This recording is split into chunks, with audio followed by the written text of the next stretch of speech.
And we're back, like we never left. Welcome to the Confessions of a Not So Dangerous Mind podcast. I'd like to thank you all for joining me on this rainy, windy, miserable, etc., not so happy hump day in the car here in New York. But once again, we're going to skip past all that promotional jazz and get right to the guts of the episode. Another boxing episode. We're just mixing it up, a little southpaw type action. But there are a lot of kind of important boxing anniversaries, whether it's a movie, whether it's, for example, James J. Braddock's date of birth, last week. But there are a lot of important boxing milestones, historical markers that just happen to take place in the month of December, and in this instance, the first portion of December. Today is a little bit of a sad milestone type day, historically important day. But it is, despite the fact that it is a bit unfortunate, if you just look at it and separate it, it is important historically to note not only the day, but the ramifications going forward and other kind of legendary fights which took place, not necessarily because of this, but that took place. And you look at the entire career of one of the combatants in this fight, and you just say, man, that is just incredible. Whether or not you're a boxing fan, when you know the difference in ages, the kind of disparity between some of the people that we're going to talk about, you say, well, you wouldn't have imagined that it was, well, that can't be right. Well, yeah, it is. But on this day, 1981, 43 years ago today, December 11, 1981, Muhammad Ali fought as a professional for the final time. He should not have been cleared to fight. He should not have been cleared to fight Larry Holmes the previous year. And if we're really going to be rigorous about this, by the time he finished the Ernie Shavers fight in September of 77, he should not have been cleared to fight again. Now, it was legitimate. They didn't fake anything as far as kind of monkeying with the numbers and making it seem like he had passed certain tests that he had. No. The Shavers fight was completely above board, but there were rumors. Now, these were not rumors that were necessarily released at the time, but in later years, and if I'm not mistaken, it was in the autobiography, Ali's autobiography, Thomas Hauser. Man, I almost forgot Thomas Hauser's name. But in Thomas Hauser's autobiography, I'm pretty sure that he said, at least in his reporting with the people he spoke with, because none of this information was readily available, and it certainly wouldn't be readily available a decade after the fact. But there was an idea that when Ali was given the normal tests before fighting Leon Spinks for the first time, that he struggled a lot more than he should have. Now, let's to make it clear, there is such a difference between a normal person doing a coordination test and a highly trained elite professional athlete. It's comparing not even apples to grapefruits. It's like comparing apples to a bag of sand or a jar of dirt, to quote Johnny Depp in Pirates of the Caribbean. It's not, you can't even begin to imagine the gulf of difference here. But there were rumors that Ali started having too much difficulty. It's not that he didn't have coordination. It's that this is a sort of a test that, I mean, it's a joke for somebody who is a professional athlete.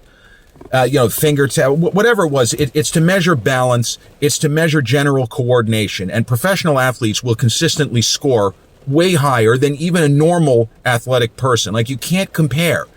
So it was said that he was struggling, and this I'm pretty sure was in the autobiography, as early as before he fought Spinks for the first time. Now, it doesn't mean that he couldn't fight. It's more that he probably shouldn't have been out there because he had slowed down. And Ferdy Pacheco was quoted in the Hauser's biography. It was called Ali, His Life and Times, I think it was called. It came out in 1991-ish. So Ali was not an old man. He was still in his 40s. Imagine all the achievement and accomplishment that they're writing lifetime level books about your whole life, and you're not even 50 yet. I mean, that's really something right there. But he was showing signs of neurological deterioration, of mental acuity deterioration, and physical. Obviously, you're going to have attrition-based physical diminishment as you get older, especially in a brutal sport like boxing. My gosh, Anybody who would have gotten on Lennox Lewis when he walked away, Marvelous Marvin Hagler, Andre Ward, guys like that, hell, even Mayweather. You can't even begin to imagine. And Deontay Wilder, as he put it, you don't play boxing. This is a very serious business. Yeah, it's a sport. We're out there, we entertain, but this is very, very serious stuff. And if you go on too long in baseball, the worst is you're Willie Mays and you fumble around on a fly ball in 1973. Nobody gets hurt. Nobody takes permanent damage.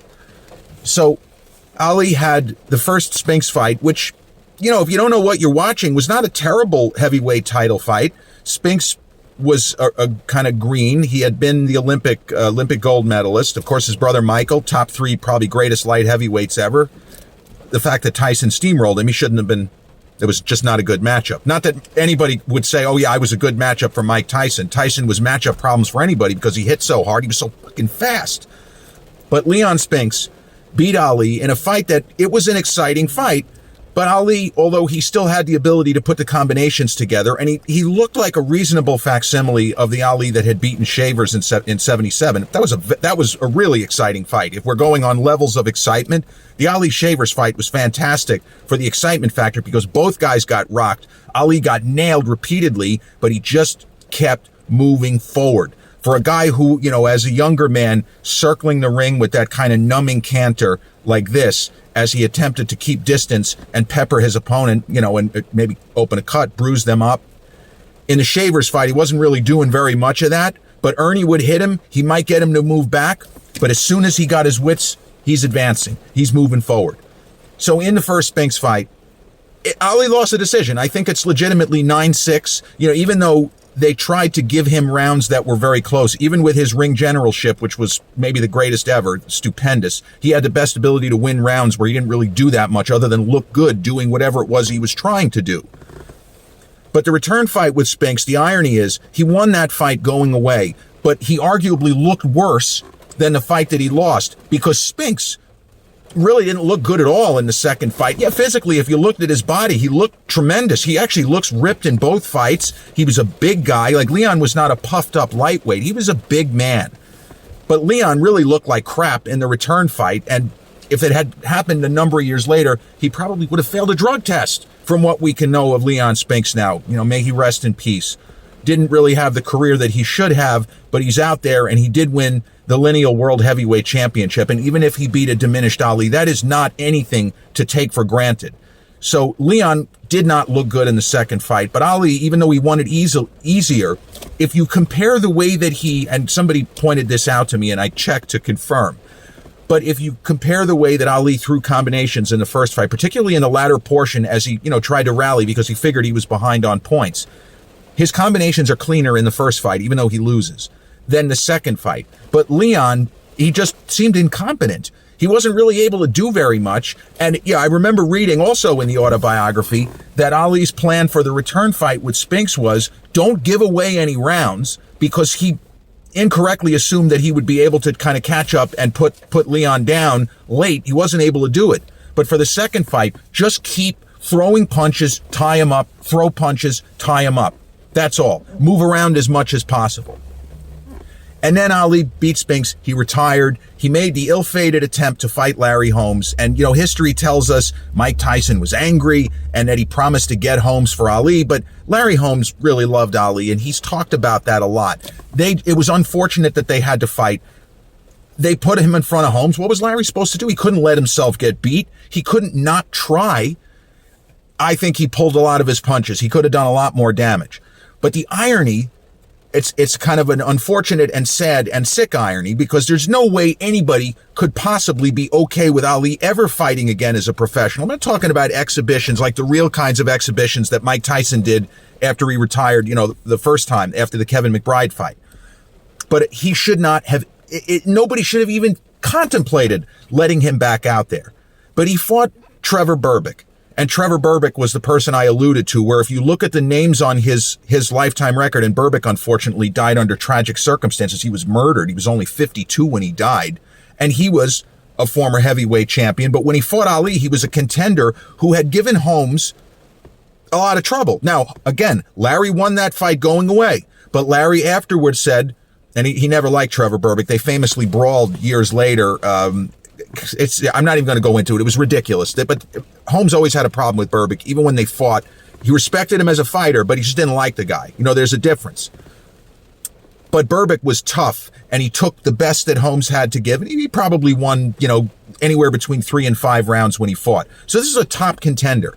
And Ali really couldn't even throw. By the time he fought Holmes, he really had trouble even setting himself up to punch. That is the most elementary thing, not that I need to explain this, in boxing, is to set yourself up, set your feet to throw shots. He was having a lot of trouble doing that against Holmes, even if Holmes was not really looking to square him up and hurt him. He just couldn't throw properly. So you go ahead to December 11, 1981. They're in the Bahamas, and it is such a slapdash affair, meaning the fight itself. They didn't even have a bell. They didn't have a bell. How do you, you have a heavyweight contender in Berbick. You have an iconic, legendary fighter already who shouldn't be fighting, but he's there. How do you not have a bell? They used some kind of a cowbell thing and they gonged it. You watch the YouTube video and you heard, say, what the hell is that sound? That's not a bell. No, that's not a bell. But that was the best they had. You say to yourself, how is this even real? But hey, 10 years later, 9 years later, when Mike Tyson lost to Buster Douglas, remember that Tyson's corner, they didn't have the proper accoutrements to treat the fighter. I assume they thought that he was just going to steamroll Buster Douglas, but you got to be prepared anyway. You got to at least have all of your equipment just in case your fighter takes a headbutt. Ridiculous that there was no bell. So the amazing part about the Ali versus Berbick fight is that it was very competitive. And Ali somehow seemed sharper in this fight than he had against Holmes. Like he had more energy, even though he really didn't look good. If you look at him physically, he was a little bit heavier than he should have been. The Holmes fight, he was lighter, but he also didn't look good because he had been sick and he had dehydrated himself. And it was all negative. Like there's nothing good that came of that. But the Berbick fight, it went 10 rounds and Berbick won, but it was close. It was no more than a 6-4 fight. And there are moments where Ali mounts a kind of sustained offense, even though the delivery of punches is very bizarre. Now, Ali always threw punches that you could argue were somewhat awkward because he threw those kind of downward darts. He was usually taller than his opponent, and he used to throw these corkscrew, these kind of downward darts, not with the jab, but what was known as the right cross, or what they called was his right cross. He threw it in a downward kind of a twisting motion. It was very effective at opening cuts if he caught the guy right.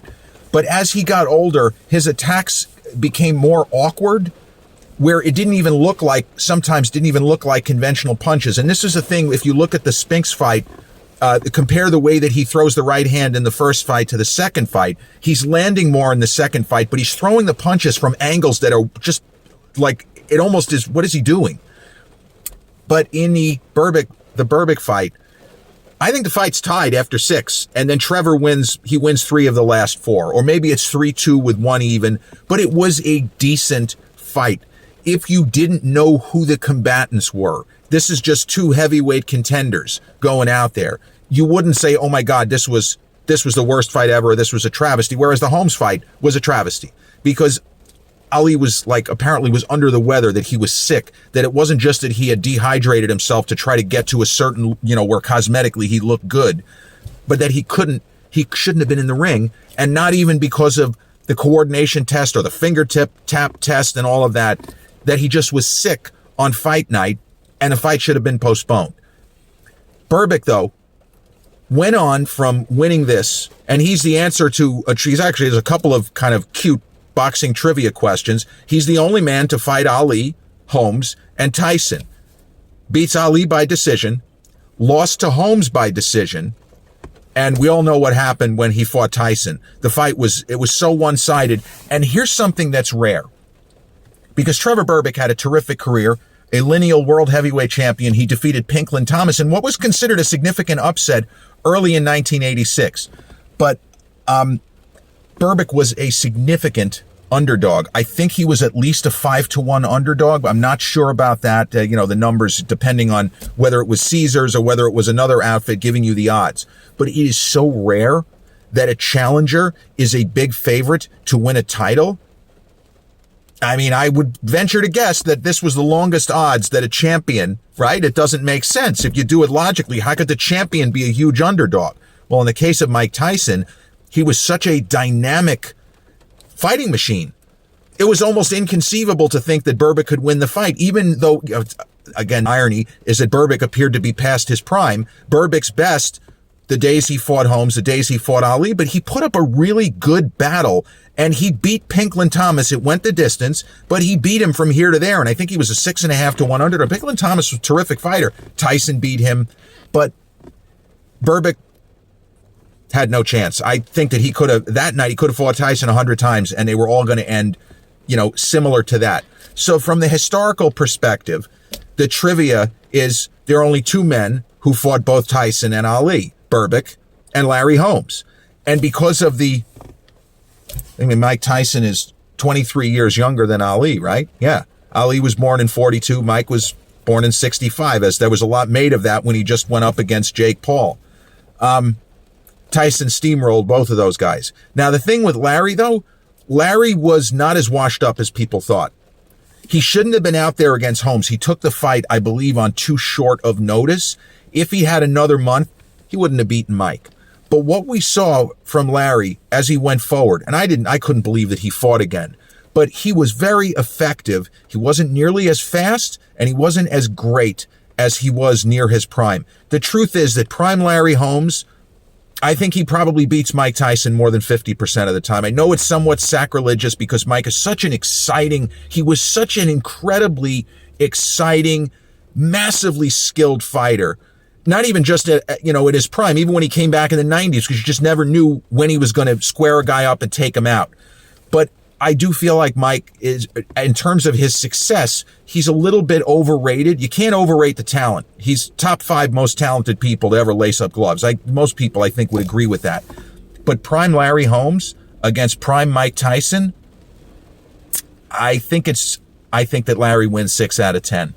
Larry took knockdowns. He got hit big. Ronaldo Snipes, a lot of guys squared him up. Ernie Shavers almost killed him, and Larry got up to win the fight. Here's what I know for sure. Mike's not taking Larry out with one shot. If Ernie Shavers, when Holmes was already tired, it was the 9th round, I think. Oh, no, I'm sorry, it was the 7th. Ernie Shavers landed one of the hardest punches that was ever seen in a prize ring, right on Holmes. And Holmes not only got up, but he ended up winning the fight. Would not be easy for Mike to beat Holmes by decision. He would have to stop him. Good luck. Because Larry was a guy, he recovered quickly within fights, and he threw vicious combinations. You want to compare what kind of combinations Larry threw when he was at his best or near his best? He threw punches like Thomas Hearns. If you remember, if you've seen Hearns, he threw those short, vicious shots. And he threw the 1-2s as fast as anybody in that weight class or near the welterweight or middleweight class. That's how Larry Holmes threw combinations. He threw punches with bad intentions. And yeah, Mike Tyson did too, but they were different kinds of fighters.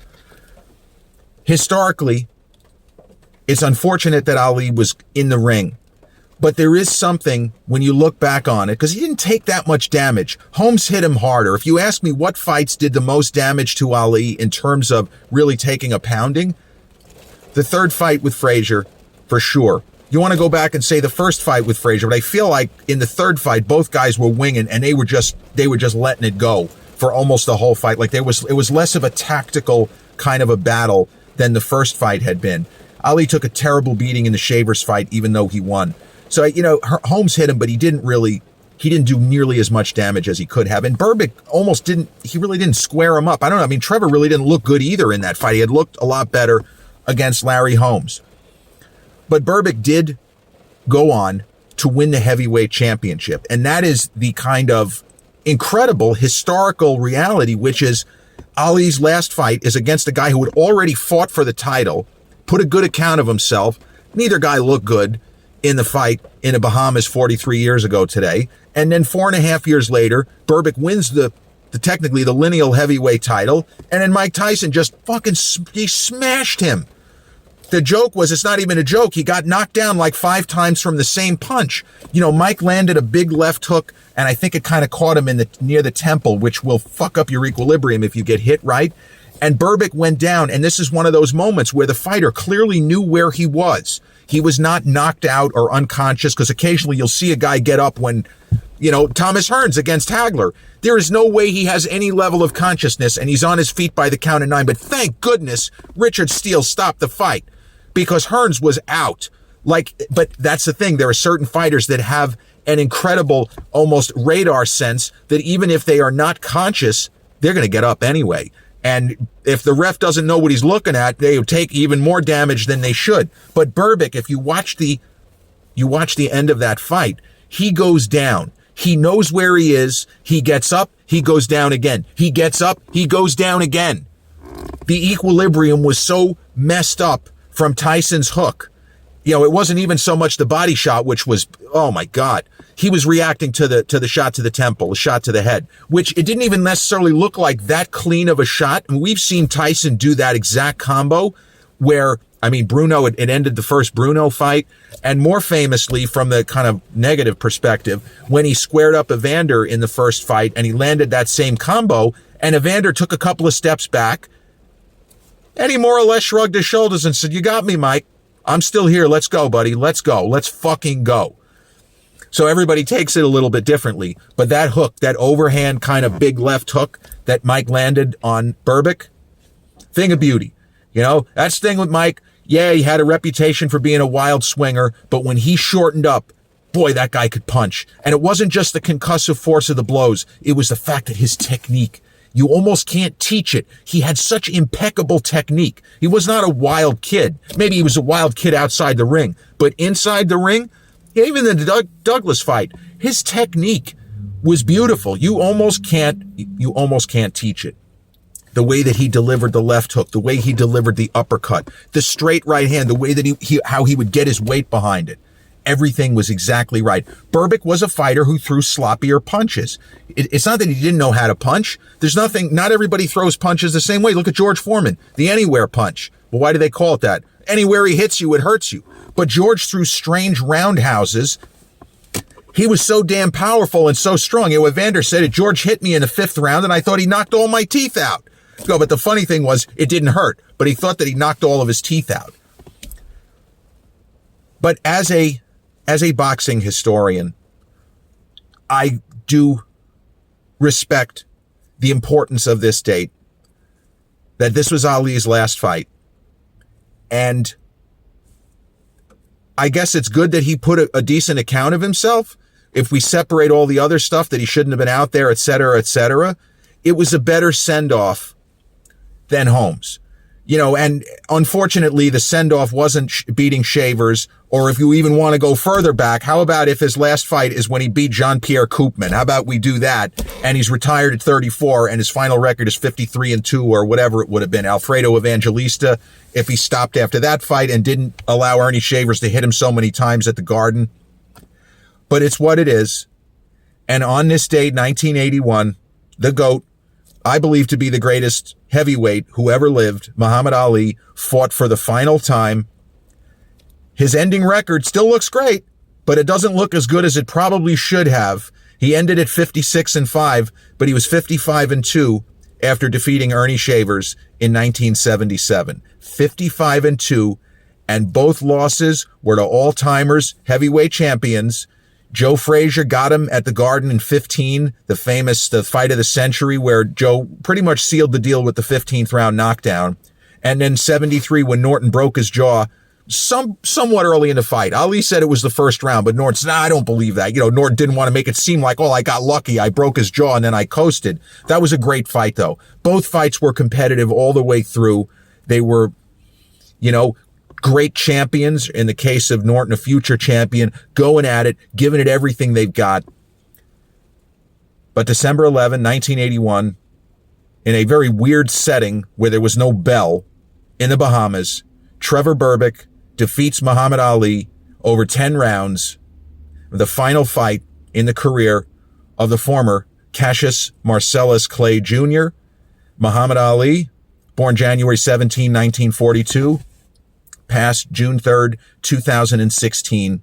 There are beginnings and there are endings. The beginning for the young Olympic champion, he defeated Tony Hunsaker over 6 rounds. That was his first professional fight, and his last professional fight was 43 years ago today against future heavyweight champion Trevor Berbick. This has been episode 382 of the Confessions of a Not So Dangerous Mind podcast. I'd like to thank you all for spending some of your rainy, miserable, not so happy, or maybe yours is happy, hump day here with me in New York. If you check out this episode on the YouTube channel, haven't done so already, please click like, subscribe, comment, share, turn on those notifications. Or if you catch this episode on the audio platforms such as Podbean, Spotify, iTunes, or the others in which we're hosted, same general rule applies. Click like, subscribe, share, and turn on those notifications. I'll be back with a new episode real soon. Till then, peace.